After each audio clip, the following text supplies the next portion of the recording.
The superhumans had become the leaders of this new world, establishing its new rules and becoming its masters. The greater strength a superhuman possessed, the greater his political power, at least theoretically.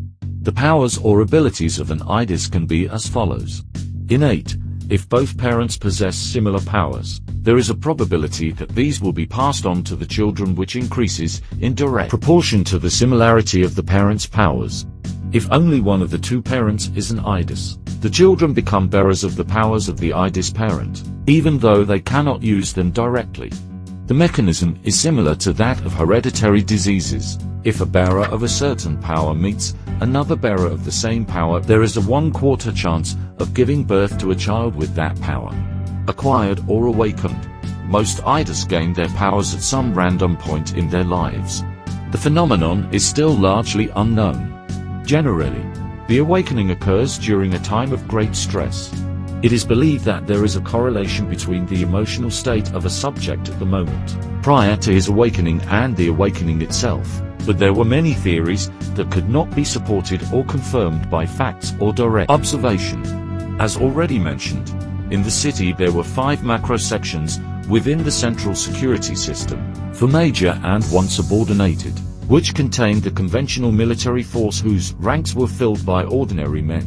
Almost all the members of the 4 major macro sections were Idis, and each of them enjoyed a good decision-making autonomy, both in the political and military fields, which changed according to their rank. They were divided into hand-to-hand macro section. The members of this macro section were, as the name itself clarifies, specialized in hand-to-hand fights, which, by definition, includes physical contact. These superhumans usually possessed vastly uncommon physical abilities. They could reach speeds in kilometers per hour, in the triple digits, some even in the 4 digits. They possessed such strength to allow them to tear down entire buildings with a single blow, a skin resistant enough to repel bullets and most of the blades, astonishing reflexes, perceptive abilities that were unimaginable for a common man, and an apparently unbeatable immune system which made them, essentially, immune to poisoning and most bacteria and viruses. They can improve very easily through physical and technical training. For example, adequate martial arts training can make their strikes even more effective. Each macro section had its own color that represented it, with which the armband that its members wear is dyed. This one is represented by the color blue. Robotics macro section.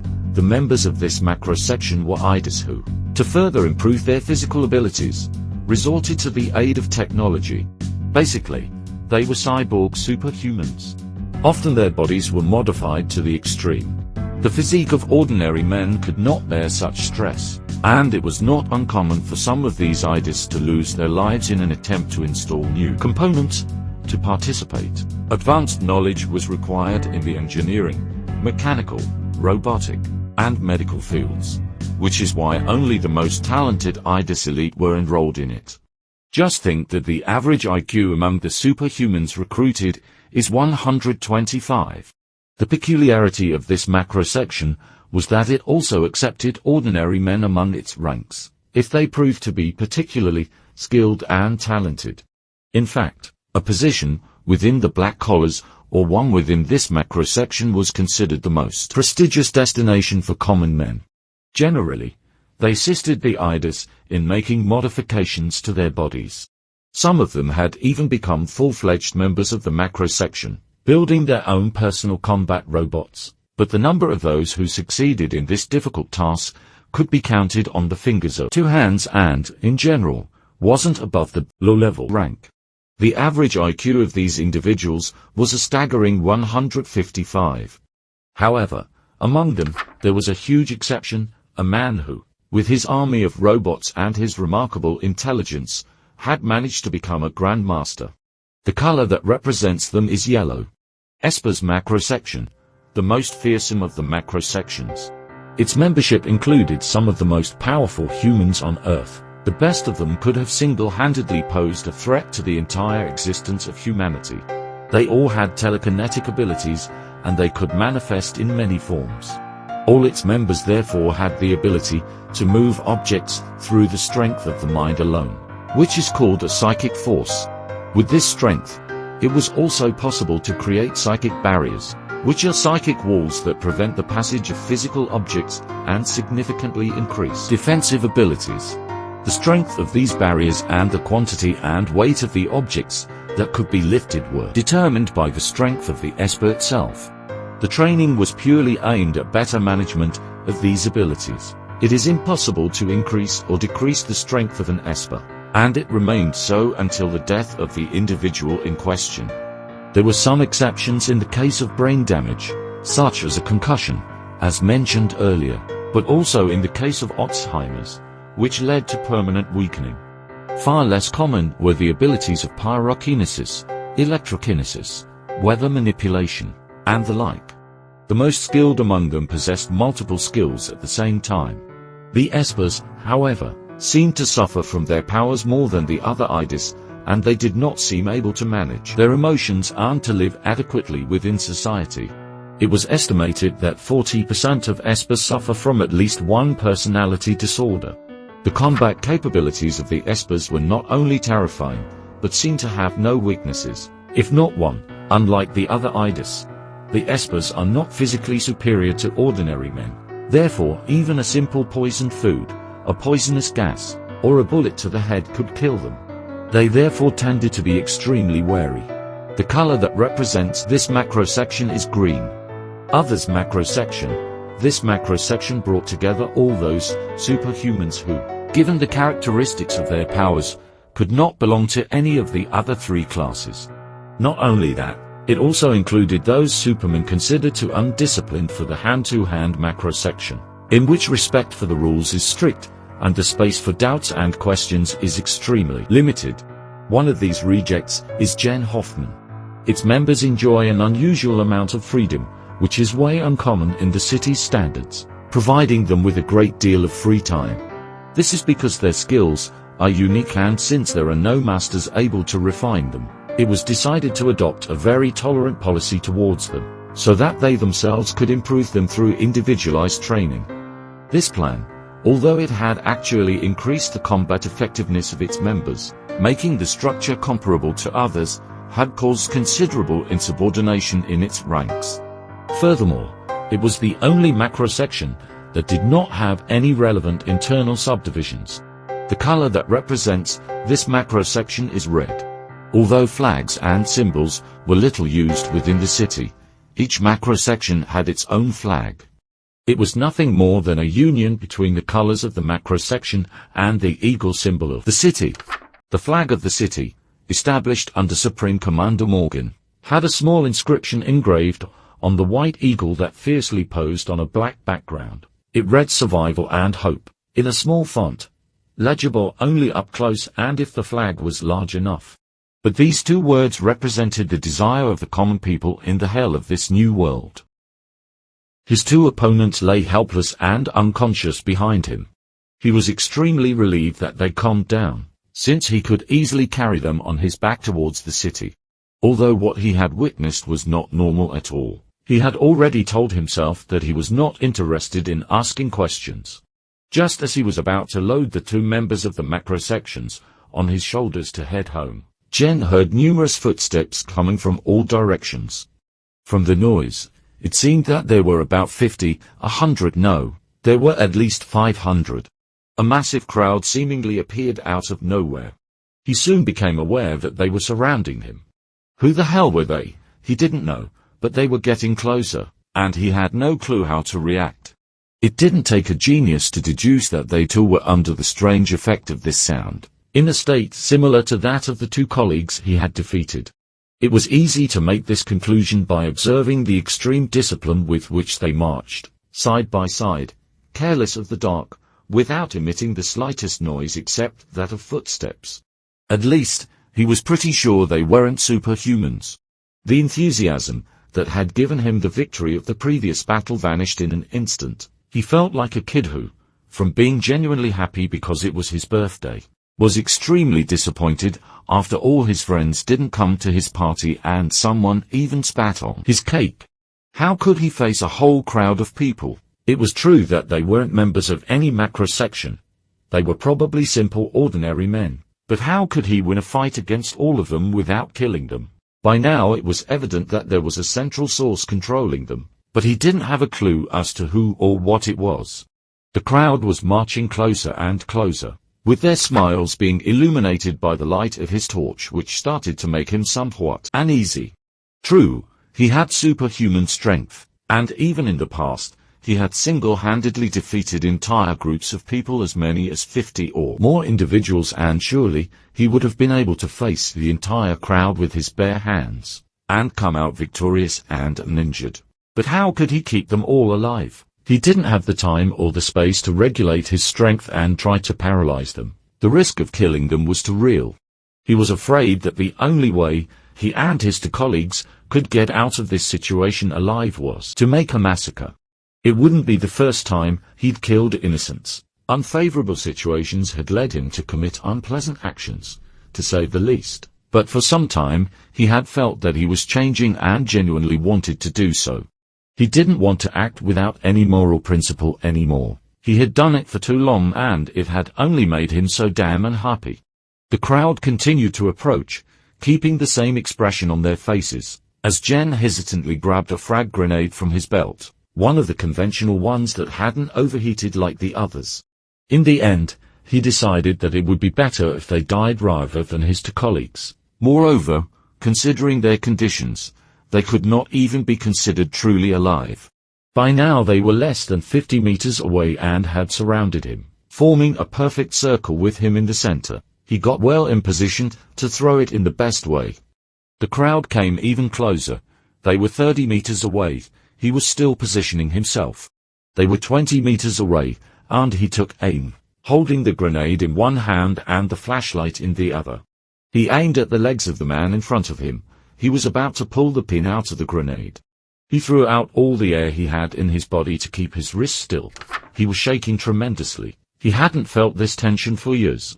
Now he couldn't wait any longer.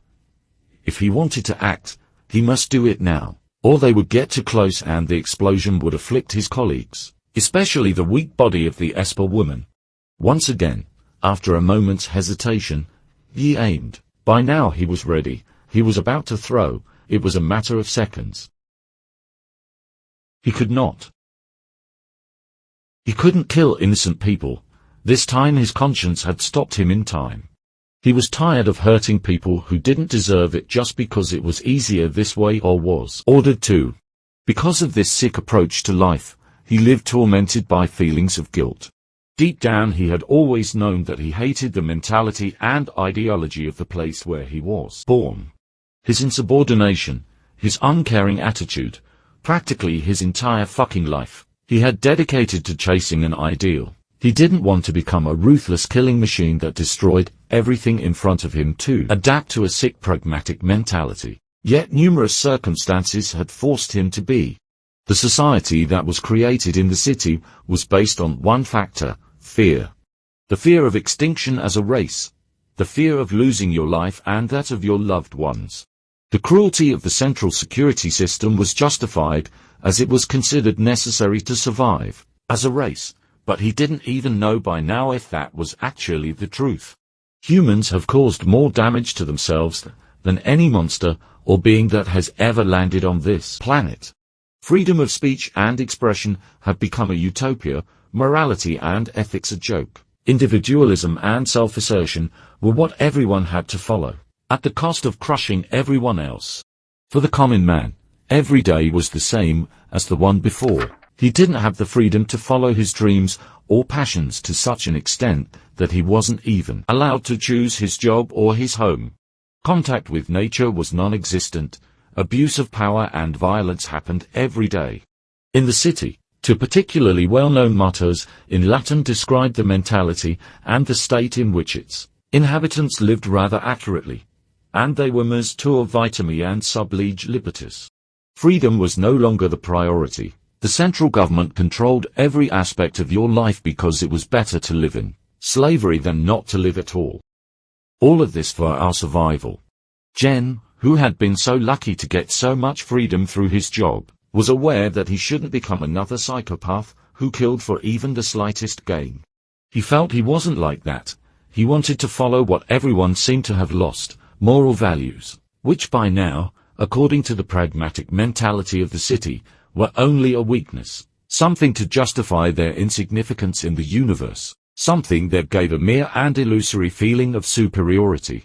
Jen was tremendously rational, but he understood that excessive materialism was leading humanity to nothing but suffering. He knew that imagination and emotions also had to play their role, intelligently, because this is how we were created, not only to reason, but also to love and get carried away by our passions. He had always been convinced that emotions were only a manifestation of weakness, but, at that moment, in that fraction of seconds in which a very dense stream of thoughts had crossed his mind, he had just realized that it was not possible to deny them. They were part of the man, and they were perhaps the key to achieving what he most aspired to, a happy life. This vision had haunted Jen's subconscious for a long time, and now, in a random moment of tension, all of his concerns had come to the surface. He felt like he had some sort of enlightenment, even though he didn't even know if what he was thinking about at that moment was the right thing to do, but it didn't matter. He wanted to change his life, and that would have been a good starting point for the change. He decided that he would fight his way through the crowd with punches and slaps, and then try to run as fast as he could. He was unable, however, to return to the city with the two wretches he had faced earlier. This meant that he would almost certainly be punished for the total fiasco of the mission, but he didn't care. He would accept whatever measures would be imposed by the central security system. He quickly organized a plan. He decided to wait for them to get closer, and once they would have reached him, he would suddenly start to run, pushing away whoever got in the way, and he would have returned home. He prepared to run like the most experienced of sprinters, waiting for the crowd to get a little closer. He wanted to take them by surprise. But the surprises weren't over yet. Just as Jen was preparing to run, the entire crowd, after having reached a distance of about 5 meters from him, suddenly stopped, all at the same moment, as they all continued to maintain their inhuman expression. He heaved a small sigh of relief, but he couldn't help but be perplexed by it. Tired of the situation, he started yelling. Whoever or whatever you are, I'm tired of playing with your puppets. I want to talk to you, face to face. Don't be shy. He didn't know what controlled them, but he was pretty sure it was a single individual, probably not human. The behavior of the crowd, moreover, seemed not to be random, but manipulated, which is probably why whoever controlled them possessed a minimum capability of reason.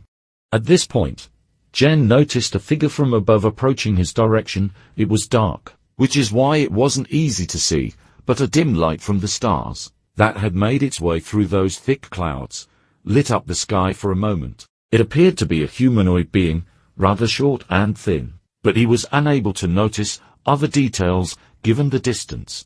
Whoever or whatever it was had just landed gracefully a few meters away from him, right in front of that unnerving crowd. He illuminated his face with the flashlight. He was an old man, completely similar to a human. Jen would have expected any kind of creature, but certainly not an elderly gentleman. He had a normal expression, calm, almost sleepy. He seemed to be perfectly able to navigate in the dark. He had no idea who he was, but he was sure that this old geezer was definitely the architect of it all. Who are you and what do you want? Jen asked gruffly. Just an old man, replied the other, in a calm and reassuring tone.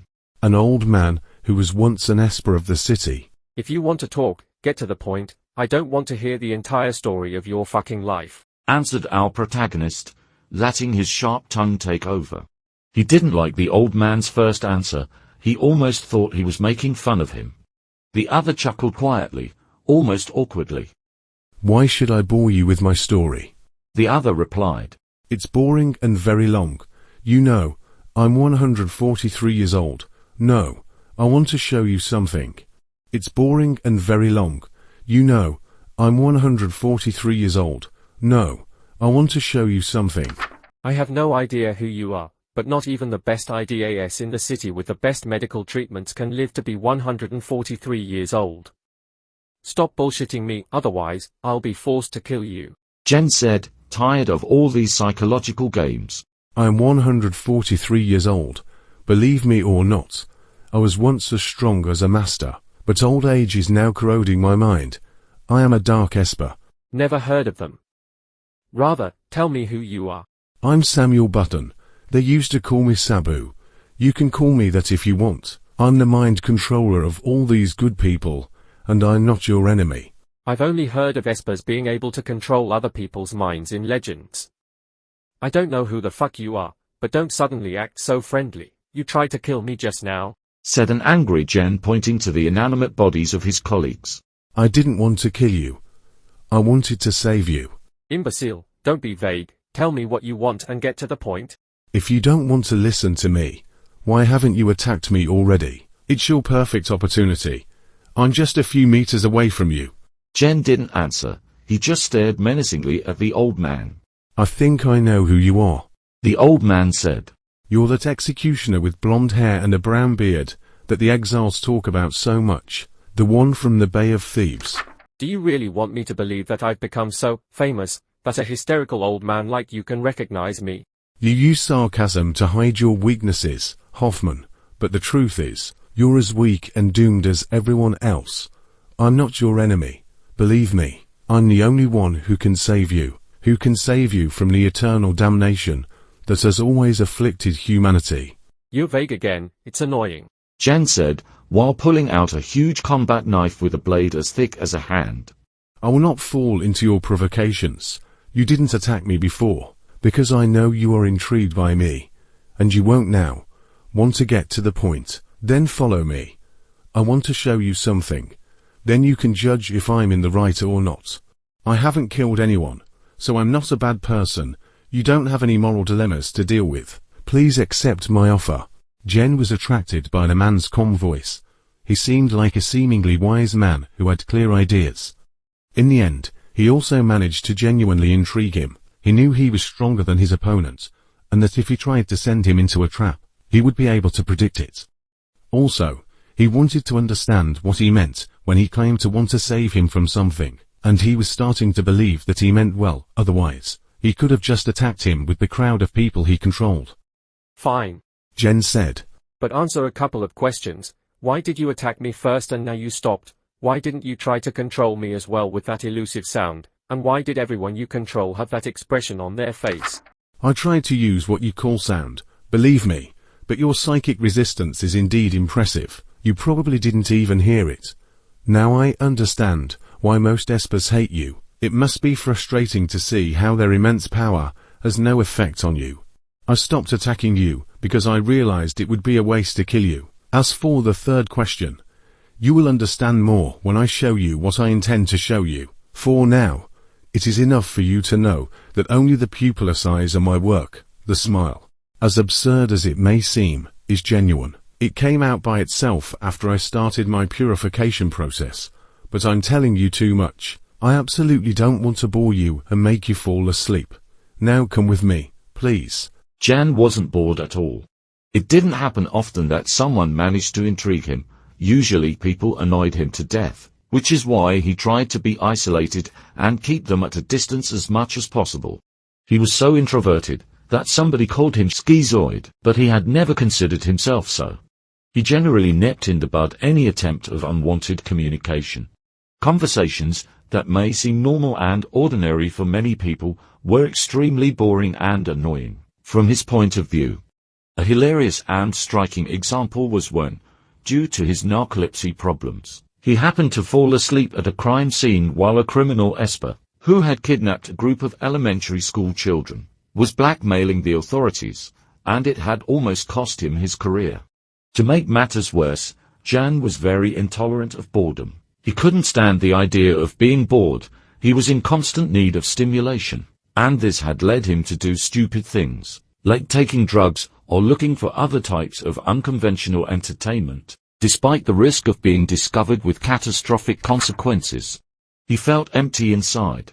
Perhaps because of this apathy, he was unable to fully develop moral values and a sense of justice. He needed more than anything else to have fun.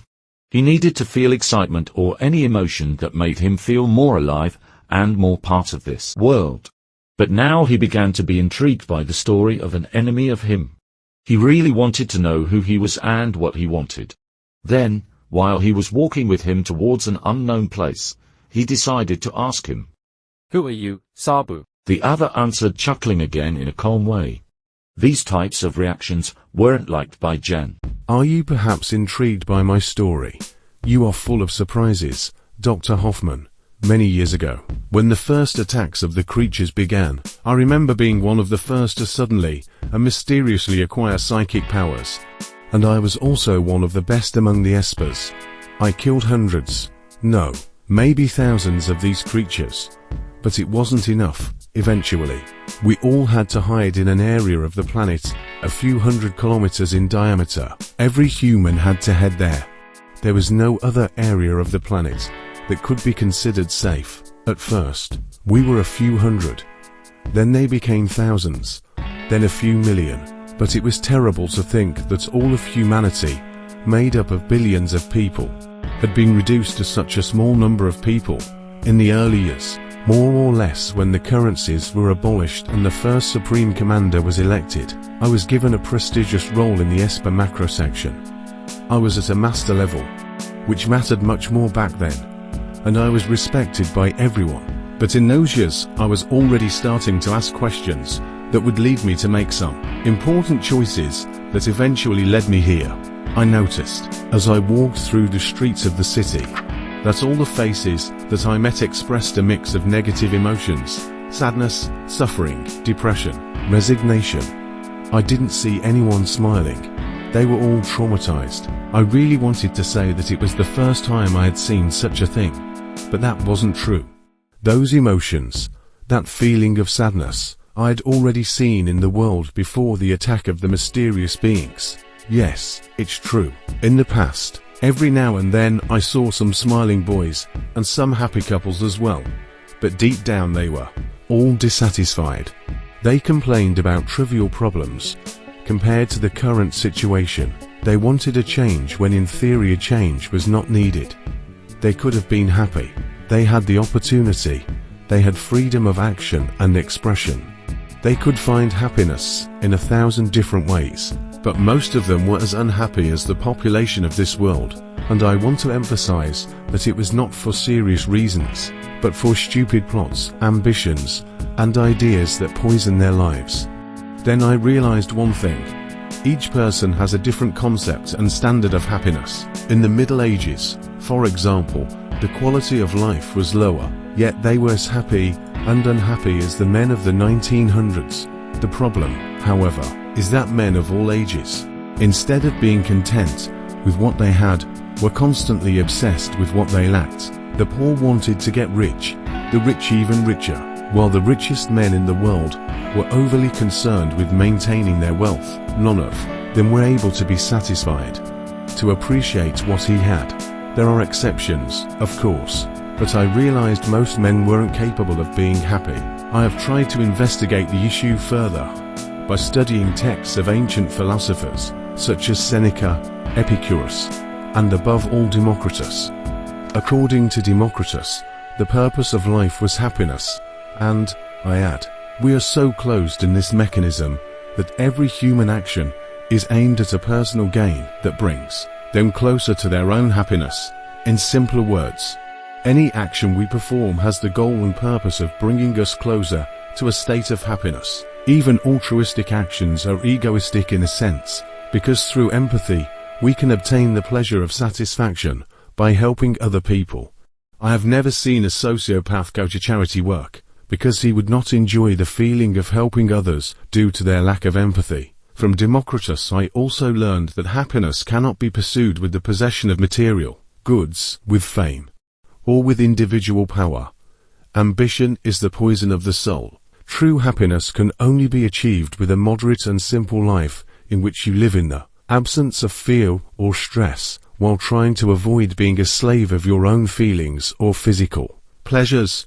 I tried to teach my friends, colleagues, and neighbors something of what I had discovered, but they, short-sighted and fearful, rejected my theories to live in their miserable condition, believing they were superior and right. Their senseless refusal showed me that pride is another poison of the soul. They have metaphorically preferred to continue living in a straw house rather than moving into a brick one. They feared to see their illusions destroyed.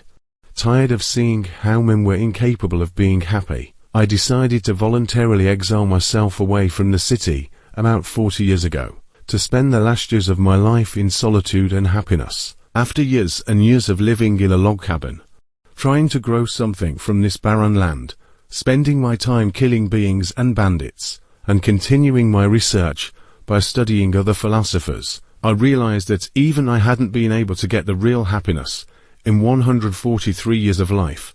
I understood then that achieving that goal was simply impossible, and that we were simply doomed to our miserable condition. After spending a few months in resignation, I had an epiphany, an idea. If I was condemned to be unhappy, why should the others be as well? I had the ability to control their minds and stimulate their emotions. I have the power. I then decided to use my powers to be able to control people's minds and make them transcend into a constant state of happiness. I became the benevolent God they never had. I gave them salvation. I am the true charitable and generous God. I'm sure that a real God does not exist, but if there is, I would like to ask him, why did he give us free will, if the most important thing for a man is individual happiness? So much so that his every action tends towards it, and that we are not even able to perceive an action that does not have a personal gain, not even in altruistic actions. He could not have simply denied us free will, but make us eternally happy. Christianity and Judaism above all, but also other religions, were simply wrong from any points of view, but it doesn't matter. They no longer exist. Anyway, I digressed. I've bored you enough. Do you have any questions? No, not at all. After the old man finished speaking, he fell into a sudden silence, and Jen maintained a puzzled and thoughtful expression for quite a time. They soon came upon a ruined settlement, one that had been abandoned during the attacks of 100 years earlier. It had no electricity, but he had noticed that small agricultural fields had been built around some buildings. Various vegetables were grown. There was no fruit. He had only noticed many edible roots. A fearsome and unbearable stench infected the surrounding air. He soon realized that it came from the decomposing bodies of some beings who had probably tried to attack the settlement and had probably been killed by the old man. The smell was so nauseating that he could hardly hold back the vomit, and he was certainly not one to be easily impressed. He could hear the river currents a few miles away, an ideal source of water, though this probably needed to be treated first, as it was almost certainly contaminated with radioactivity. Finally, he noticed numerous human works that gave the impression of having been used or built recently. There were simple wooden fences placed around the agricultural fields and some buildings. Some candles lit up the windows of some of the buildings. While he was studying the landscape, Jen noticed that Sabu took the initiative to bring back, with the help of his followers, the two that he had fought shortly before in one of those structures, probably to heal them. Forget them. You won't be attacked by anyone here. This is an old settlement that I have decided to repopulate with my people. I called it the paradise on earth. I spend all day controlling their actions so that they can self-sustain themselves. I help them eat, drink, farming, in short, do whatever it takes to survive. This little place is literally the home of the happiest population in the history of mankind. We are a small community, but soon we will expand and save more people.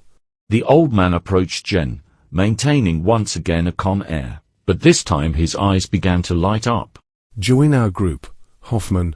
Your help would be very useful. I'm not as strong as you and I'm old. I need someone to help me. I can't give you happiness, but you can help me and all the other men condemned to this fate of unhappiness. You are an intelligent person, so I know you understand that I am right, and you will not be so foolish to refuse my proposal and continue to suffer in your miserable life in vain. I need someone like you, one who is brave, intelligent, and even just. Please, help me. Jen just looked at him with a blank and apathetic expression on his face. It didn't seem that he was reflecting upon the words he said, Without changing attitude, he replied. If you believe to be as mighty as a god, why do you need my help? I am not a god, because I have omnipotence. The old man replied, losing a little of his calmness and patience. What I meant to say is that, unlike the Christian God, I am truly infinitely good. I give eternal happiness to all men, without scruples, not only to those who praise me or who behave well. I want to sacrifice reason and free will in exchange for true and eternal happiness. Is what I propose wrong?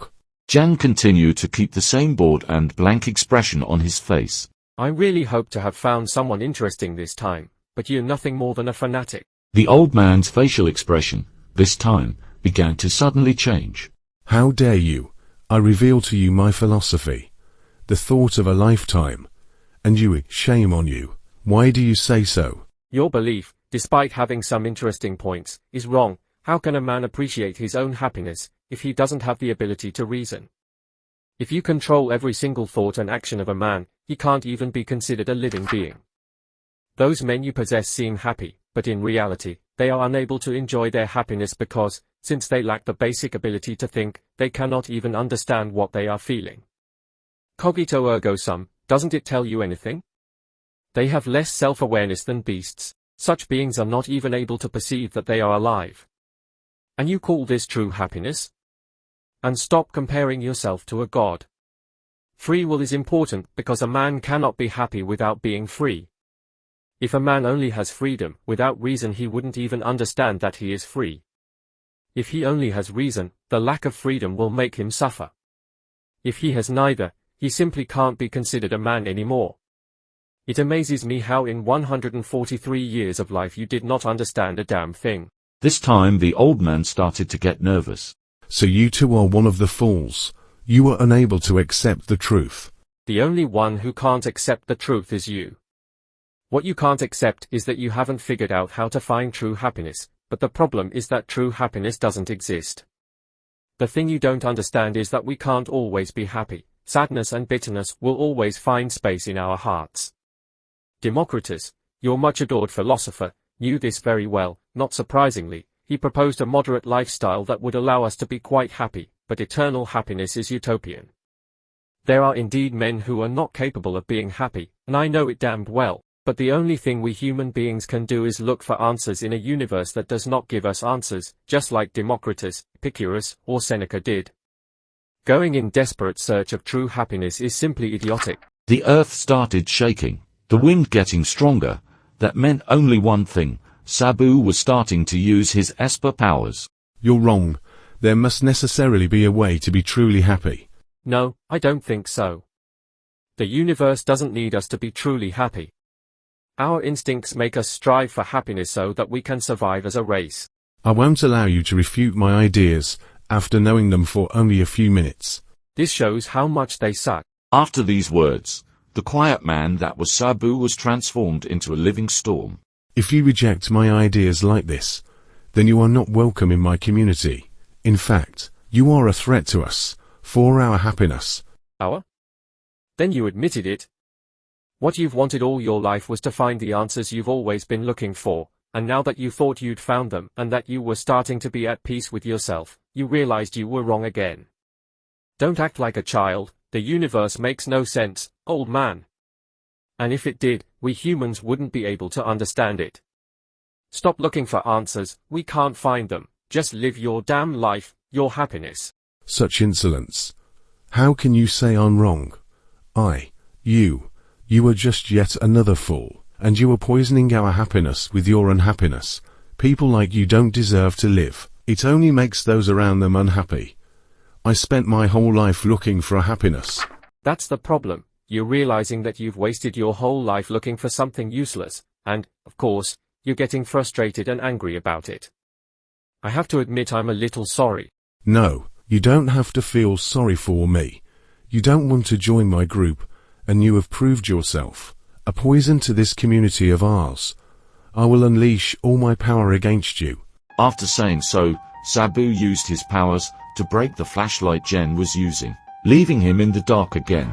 Not surprisingly, he seemed instead perfectly able to sense the presence of the other. The old man couldn't lift him with his telekinesis, due to his psychic resistance, or turn him into a puppet like he had done to all those others, but he could still use his abilities to throw everything around at him.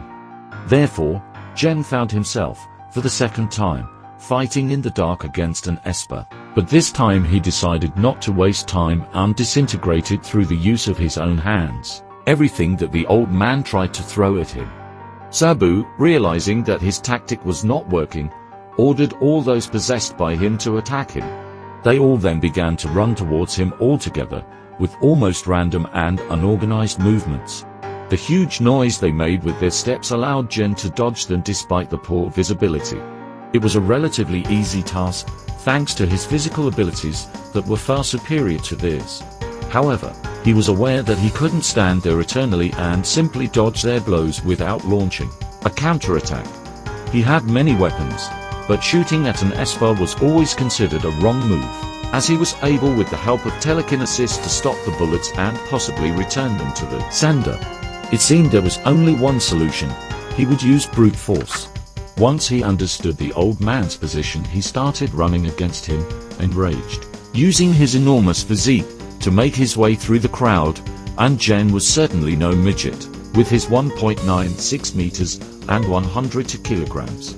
Sabu soon realized that remaining on the ground was not a wise decision, and he decided to start flying around about 10 meters above soil.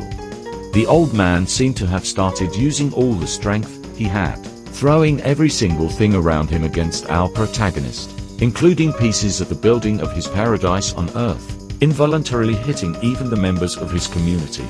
The situation was getting rather complicated. Jen found himself bombarded by debris of various kinds and chased by a crowd of people. He decided he wouldn't be as patient and careful as in the previous fight, so he started attacking his small army of smiling people, aiming for their legs and breaking them with ease. Those who were hit were physically debilitated, and could no longer follow him fast enough to worry him. He was trying to keep everyone alive, but now he was definitely taking more risks than before.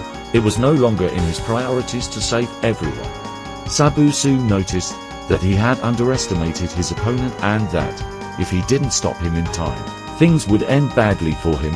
He had to react quickly, and he had an idea. He was able to launch a very fast attack that relied on electricity and hit his opponent with a deadly electric discharge that killed them instantly. He needed time to prepare. He wasn't as young as he used to be, and just the preparation phase used up a lot of his stamina. As he frantically prepared his attack, he was a spectator to Jen's fight against the inhabitants of his paradise on Earth. He moved like a beast throughout the battlefield, probably reaching 3 digits in speed in kilometers per hour. Then he suddenly stopped a few seconds to hit one of them and repeated the process. He looked like the dark was no longer a problem. He was probably starting to fight seriously. He knew that if he did nothing, defeat would be assured. He used every single ounce of energy that was in his body, putting his soul into that electric shock that he was about to deliver. He screamed like hell was already torturing him. The effort was unbearable. Finally, a huge amount of energy, resembling a huge bolt of lightning, shot out of his palms, completely out of nowhere. It was like a thunderbolt thrown by a god, so bright that seemed like it was day again for a few seconds. The sound of the attack could probably be heard several hundred kilometers away. From what it seemed to him, he had hit Jen perfectly, and where the impact had occurred, a huge column of smoke had risen. Sabu believed that all that would be left of his enemy was a few piles of bones. He was so exhausted that even his perceptive abilities were inhibited for a few seconds. But as the smoke vanished into the air, he noticed how our protagonist had remained unharmed and barely impressed by an attack of such power. The old man gasped. He almost wanted to scream in fear. He had all kinds of questions in his head. It is not possible. How did he survive that? No matter how strong he is, he should be nothing more than a memory right now. That was what he thought, but he couldn't say. Imbecile. The only one to open his mouth was Hoffman himself. You can't stop me with that little electric jolt of yours. After saying so, he resumed beating up the poor unfortunate inhabitants of the paradise on Earth. Sabu no longer looked calm and wise at this point, but he was starting to panic. His heart started beating very fast, his forehead was completely wet with sweat, his skin was cold and pale, his eyes seemed to pop out of their sockets. It was the expression and attitude of someone who saw everything he had created collapsing on him. Give up, you're exhausted. Jen said with almost an annoyed tone of voice. Sabu paid no attention to him and, out of desperation, he began to throw wounded members of his community at him, so that his opponent would stop disintegrating everything that came his way again. But Jen was right, the energy he had put into that attack had exhausted him, and now he could no longer sustain such high rhythms, and all his attacks were simply dodged. Those few who hit him did minimal damage. His heart started pounding even faster, and in a fit of rage, he increased the power of his attacks. To little avail. But Jen suddenly changed the expression on his face. It seemed that he was worried. He began to stammer something. But the old man was no longer listening. If he wanted to win, he would have to increase the power of his attacks, even more than he did. His heart was crazily pounding, and his breathing was rapid. He started throwing everything within his reach small enough to be lifted at Jen. But Jen kept dodging with no problem. Hoffman continued almost worriedly to say something. Maybe the old man was finally starting to put him on edge. Sabu continued to increase his psychic power far beyond his physical and mental limits. This was very bizarre for Jen. An Esper was not in theory able to increase its power, but the very existence of someone like him was bizarre. The old man's heart was pounding so loud that with a little more effort, even Jen would be able to hear it. Now careless of the consequences, he began to throw entire buildings at him. Some of them had 13 floors, but, again, he failed to hurt him. Sabu continued to increase his power. His heart was beating more and more, until it suddenly stopped beating. A simple heart attack had knocked him out. He seemed to still be alive, but he soon lost control and started falling from the sky, without giving any hint of a reaction. He shattered to the ground, his bones crumbled like glass. The entire crowd fell to the ground lifeless in unison. Hundreds of individuals lay on the ground, with Hoffman the only one who stood victorious on the battlefield. Jen ran immediately to help him, but it didn't take a doctor's experience to figure out his condition. He would be dead in moments. In fact, he was surprised that he hadn't died on impact with the ground. He had won. However, this victory left a bitter taste in his mouth. He had the feeling that he had done something wrong. The city would have been proud of the success of the mission, but he was not pleased at all. A pool of blood was slowly expanding under the old man's body, wetting the asphalt on which he lay. The stars finally managed to break through the clouds and light up the landscape just enough for Jen to see something. There was a surreal silence, the classic calm after the storm. Sabu, aware of being in his last moments of life, coughing, tried to whisper something. Did I just lose? I'm sorry, it didn't have to end like this. Jen answered. There's nothing I can do. Wherever I go I cause only pain and destruction. No, it doesn't matter. You just completed what you were ordered to do. I suppose, don't blame yourself. It's been a long time since I felt so alive. Maybe that was the sensation I was looking for so much. No, it was not. But it was nice. That surreal silence was timidly interrupted by a slight gust of wind that gently hit the old man's wrinkled face, almost as if he were accompanying him to a better place. Now I understand what you meant, continued the old man, finding the strength for one last calm laugh. Being free to oppose you. You being free to be against my opinions. Maybe being free really makes you happy. But aren't some of us a little too free to do what we want? How many things I still had to learn. 10 lives would not have been enough. The wind was calming down as Sabu's body grew weaker and weaker. I just want to ask you one thing, a favor. Kindly, I ask you to continue my quest for happiness. I want someone to find a way to free the lives of desperate people like me from unhappiness. Please, I'm just asking you to take a few notes on the matter from time to time. I beg you, don't deny the last joy to a dying old man. Jen, taken aback by Sabu's request, didn't know how to answer. Ultimately, though, the cause the old man was trying to fight for was a noble one, despite his plan and his thoughts being constructed badly. Although, while he honestly didn't want to satisfy this request of him, he didn't want to deny the last joy to an unhappy old man on the verge of death. Sure, I will. The old man smiled and closed his eyes delicately, letting a tear escape. Thanks, Jen Hoffman. And so, Jen saw the umpteenth life draining away before his eyes. Simultaneously, the wind stopped blowing. He began to look at the stars in the sky. They weren't a common sight in a sick world like this. Although he had experienced the most disparate kind of misadventures, he knew that this was a day he would not forget easily, and he wondered if he would really satisfy the old man's requests.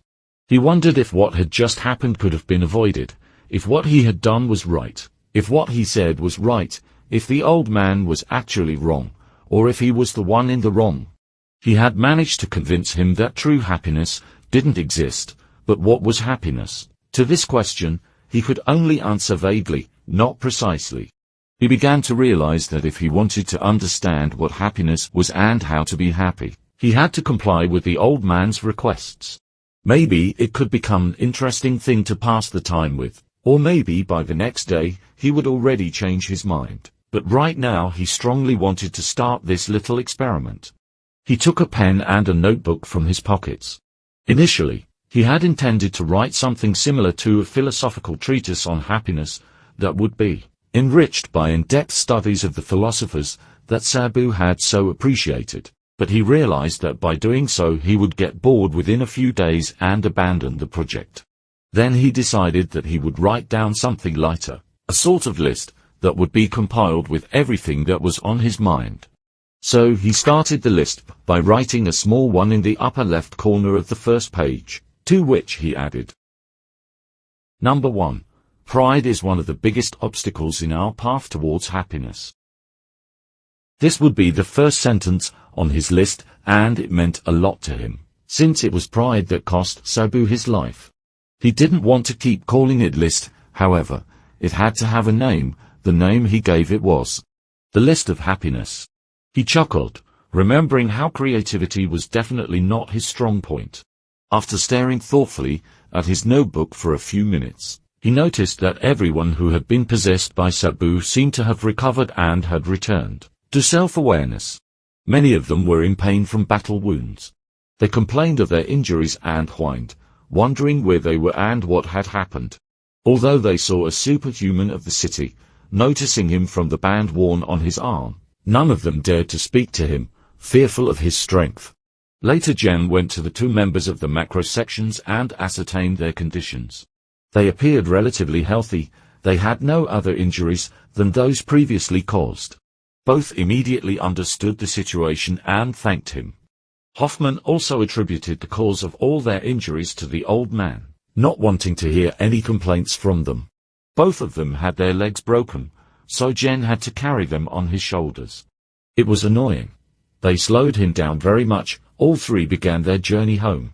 During the trip, he got to know them, but he didn't particularly like either of them. He also discovered their names. The woman's was Irina, the man's Jack. Two names that would soon be forgotten. The journey back home lasted just over a day due to the injuries of the two and was also rather boring in the end.